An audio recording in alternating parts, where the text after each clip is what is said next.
Якщо хтось може заперечити мої слова, заперечити. Прізвище і посади.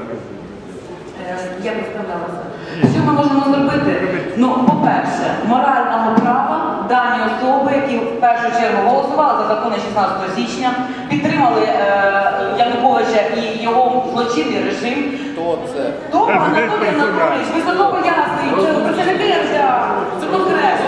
Далі чиновник. Тома Анатолій Анатолійович. Не кричите, пожалуйста, я вас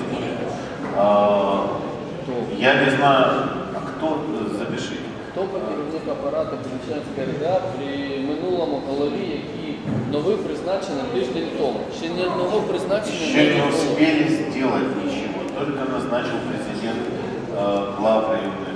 Шановні, я знаю, що може успіть, що не успіть голова РДА. Я розумію, що добре на цих питаннях. На це є просто воля і бажання. Ви просто розумієте, ми хочемо працювати, ми хочемо допомагати нашій області, району, Україні. А так ми хочемо бачити це. Ми не бачимо це в інших районах, не тільки в своєму. Я не розумію. Змінили ще глав райадміністрації тиждень тому. Вони зараз запропонують своє бачення кадру. Ви ж були на представленні. Ви ж були на представленні. Ми кожному це говоримо. А змін немає. І ми не чуємо, що немає тиждень.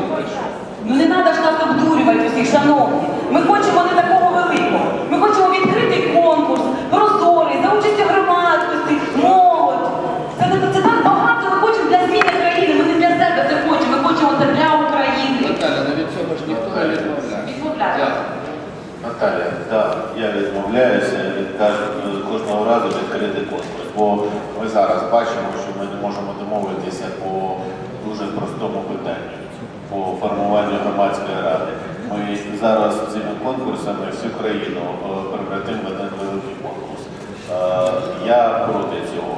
Ця країна мені рідна, у мене тут живуть діти, народилося 3 дітей, і якщо я не так класно розмовляю, це не означає, що я менш патріот, ніж ви. І якщо я не демонструю свої волонтерські дії, це теж не означає, що я не був членом партії регіону.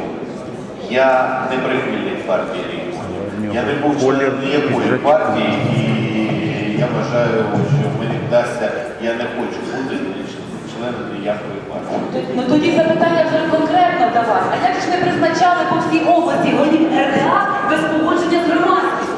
Ви ж нас всіх поставили перед фактом. Ви ж нам привезли і сказали, ось він буде, ось він. Де узгодження з громадськістю? Його не було, шановні. Ну ви ж нас дурите. Ну зачем нас дурити? Ми ж очі вже пооткривали вже давно. Да никто же вас даже не обманывал. Я и не собирался с вами это согласовывать, потому что это прерогатива президента. Так це прерогатива президента, а наскільки я знаю, політика трошки змінилась. З громадськістю ми повинні це все обговорювати. Смотрите, если мы каждого будем обговорять, я говорю, мы по одному, у нас 22. Нам работать надо и жить надо. И ваши вопросы, кстати, очень актуальные, надо решать. Поэтому я считаю, что есть прерогатива ветки власти, которая не подлежит обсуждению. Нужно...